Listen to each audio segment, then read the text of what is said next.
ఢిల్లీలో 4వ green energy summit జరిగింది. ఇండియన్ ఛాంబర్ ఆఫ్ కామర్స్ ఆధ్వర్యంలో జరిగిన ఈ మీటింగ్కు రాష్ట్రం నుంచి మంత్రి జగదీష్ రెడ్డి హాజరయ్యారు. తెలంగాణలో గ్రీన్ ఎనర్జీ దిశగా ప్రభుత్వం తీసుకుంటున్న చర్యలను సమావేశంలో వివరించారు. పొల్యూషన్ను తగ్గిస్తూ విద్యుత్ ఉత్పత్తి చేసేందుకు ప్రయత్నిస్తున్నామని అన్నారు మంత్రి జగదీష్ రెడ్డి.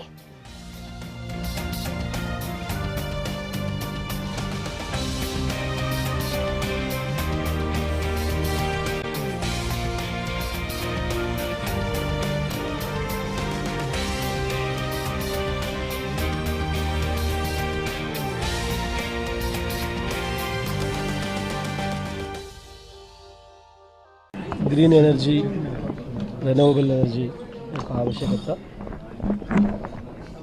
ఇండియాలో ఉన్న ఛాలెంజెస్ గురించి ఈరోజు సెషన్లో డిస్కషన్ చేయడం జరిగింది.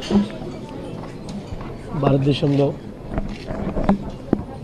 ఏదైతే థర్మల్ పవర్ నుంచి సమస్యలు ఎదురవుతూ ఉన్నాయో, పొల్యూషన్ సమస్యలు ఎదురవుతూ ఉన్నాయో, దానికి గేమ్ చేంజర్గా ఉండాలని గ్రీన్ ఎనర్జీ అభివృద్ధి చేయాలని చెప్పి ఇండియన్ గవర్నమెంట్ ఏదైతే డిసిషన్ తీసుకుందో దానికి అనుకూలంగా ఈ సంవత్సర కాలంలో భారతదేశంలో వచ్చిన మార్పులు, అటువైపు జరిగిన చర్యలు, వాటి మీద కూడా చర్చ చేయడం జరిగింది. తప్పకుండా రేపటి తరాన్ని కాపాడుకోవడానికి వీరంత మేరకు పొల్యూషన్ తగ్గిస్తూ గ్రీన్ ఎనర్జీని పెంచాలని